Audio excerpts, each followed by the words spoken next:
Chers élèves, bonjour. Nous avons vu lors de notre premier cours à la campagne une liste de classes grammaticales, c'est-à-dire des différentes catégories de mots de la langue que l'on peut classer. Nous allons voir cette semaine une liste de fonctions grammaticales. Les classes grammaticales nous ont permis de comprendre comment étaient classés les mots de la langue. Les fonctions grammaticales vont nous permettre de comprendre comment fonctionne la phrase.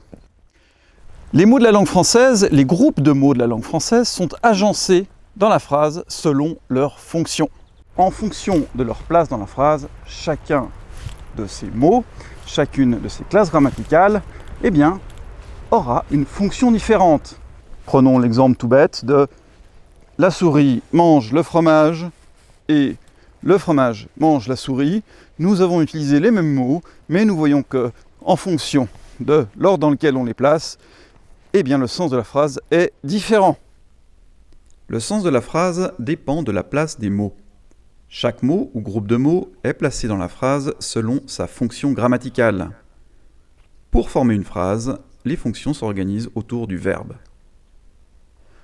Pour faire une phrase, il faut donc prendre un verbe, par exemple manger. Et il faut lui attribuer un sujet. Le sujet porte sur le verbe, le sujet actionne le verbe. La souris mange. Pour trouver le sujet du verbe, on peut se poser la question qu'est-ce qui mange, qui est-ce qui mange, qu'est-ce qui porte sur le verbe? La souris. La souris est sujet du verbe manger. Dans la phrase, tout tourne donc autour du verbe. Et à ce titre, un verbe tout seul peut former une phrase. Par exemple, une phrase impérative. Viens, reviens, pars, cours, mange. Le verbe a donc son sujet. La souris mange. La souris est sujet du verbe. Le verbe a aussi ses compléments. La souris mange le fromage. Le fromage est le complément du verbe. Le complément du verbe peut être soit direct, soit indirect. Le complément du verbe direct, un groupe nominal sans préposition, qui est donc directement en relation avec son verbe. Le complément du verbe indirect, un complément du verbe avec préposition, qui est donc indirectement en relation avec son verbe, c'est-à-dire un verbe avec un complément introduit par une préposition. Lorsque le complément du verbe est un groupe nominal sans préposition, en l'occurrence dans « la souris mange le fromage », le fromage n'est pas précédé d'une préposition, c'est donc un groupe nominal. Le fromage est complément du verbe direct. Le complément du verbe indirect est donc un groupe nominal avec préposition. Le chat monte sur la table. Sur la table est complément du verbe indirect parce que c'est un groupe nominal avec préposition. Il y a des verbes qui demandent des compléments du verbe direct. Ce sont les verbes transitifs directs. Manger quelque chose, demander quelque chose, prendre quelque chose. Il y a d'autres verbes qui sont des verbes transitifs indirects, des verbes qui demandent un complément du verbe indirect. Monter sur, parler de, parler à, se souvenir de, venir de, revenir de, s'opposer à, se placer sous, passer dans, passer par, passer au-dessus de, passer devant, passer derrière. L'ensemble de ces verbes dits transitifs indirects demandent un complément du verbe indirect. Le verbe a donc son sujet, le verbe a son complément du verbe direct, il peut avoir son complément du verbe indirect. Le verbe peut être accompagné d'un modificateur. La fonction modificateur est là pour modifier le sens du verbe. En général, le modificateur est un adverbe. Par exemple, le chat mange lentement la souris, ou le chat mange vite la souris, ou le chat mange goulûment la souris. L'adverbe qui accompagne le verbe est donc le plus souvent un modificateur. Le modificateur peut également être un groupe nominal avec préposition. Par exemple, le chat mange à toute vitesse la souris. Ou le chat mange de manière sanglante la souris. En général, la fonction modificateur modifie le sens du verbe. C'est une fonction qui peut modifier aussi un adjectif, par exemple.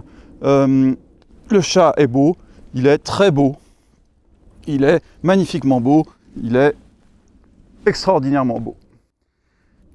Le verbe a donc son sujet, il a son complément du verbe direct, il a son complément du verbe indirect, il peut être accompagné d'un modificateur qui en modifie quelque peu le sens. il y a pourtant un certain nombre de verbes qui ne demandent pas des compléments du verbe direct ou indirect. Ce sont les verbes d'état. Autrement dit, les verbes attributifs. Ce sont des verbes qui sont accompagnés d'un attribut du sujet. Les verbes attributifs, être, demeurer, rester, avoir l'air, paraître, sembler, passer pour, sont construits avec un attribut du sujet. Le sujet précède le verbe, le chat est, le chat demeure, le chat paraît, et il est suivi de son attribut du sujet. Le chat demeure affamé, le chat paraît affamé, le chat a l'air affamé, le chat reste affamé. Affamé est l'attribut du sujet en relation avec le chat. Nous avons vu que l'attribut du sujet est en relation avec le sujet par l'intermédiaire d'un verbe attributif. Dans une phrase, nous pouvons avoir un complément du nom, c'est-à-dire par exemple un adjectif qui est lié au nom qui l'accompagne directement, sans l'intermédiaire d'un verbe attributif. Le chat affamé mange la souris. Affamé ici n'est pas relié au chat par l'intermédiaire d'un verbe attributif. Il forme un groupe nominal avec le déterminant le et le nom chat, un groupe nominal avec son complément de nom, affamé. Le chat grand, le chat affamé, le chat noir mange la souris. Le complément du nom accompagne le nom.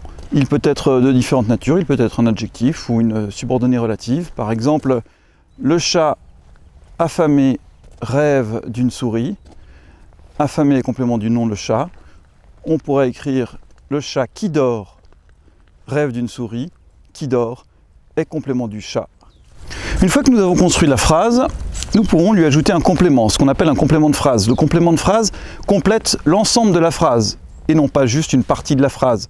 En effet, le complément de verbe va compléter le verbe. Le complément du nom va compléter le nom. Le complément de phrase, lui, complète toute la phrase.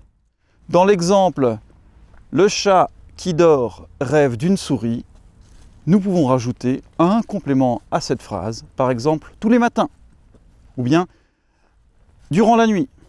Ce complément de phrase a pour particularité de pouvoir être bougé dans la phrase sans en changer le sens. On peut dire en effet « tous les matins, le chat qui dort rêve d'une souris » ou bien « le chat qui dort rêve d'une souris tous les matins » ou bien même « le chat qui dort tous les matins rêve d'une souris » voire même « le chat qui dort rêve tous les matins d'une souris ». C'est donc typique du complément de phrase, ce groupe de mots qui peut être mis au début, au milieu ou à la fin d'une phrase et qui donne un sens supplémentaire à la phrase, qui lui donne une indication, une nuance d'ordre du lieu, du temps, de la manière, du moyen, qui peut rajouter une concession ou une hypothèse à la phrase. Il faut retenir donc la liste des fonctions grammaticales avec leurs abréviations, S comme sujet, CVD comme complément du verbe direct, CVI comme complément du verbe indirect, AT-S comme attribut du sujet, CN comme complément du nom, mode comme modificateur et CP comme complément de phrase. Cette liste de fonctions grammaticales, je vous demande de la retenir pour la semaine prochaine. Nous en avons besoin pour analyser la phrase, pour comprendre la fonction des groupes de mots dans la phrase et ainsi comprendre la relation des mots les uns avec les autres dans la phrase. C'est ce qui donne du sens à la phrase. Et n'oubliez pas de faire le petit exercice en ligne qui permet de vérifier si vous avez bien retenu la liste des fonctions grammaticales. Je vous souhaite un bon travail et à bientôt pour un nouveau cours.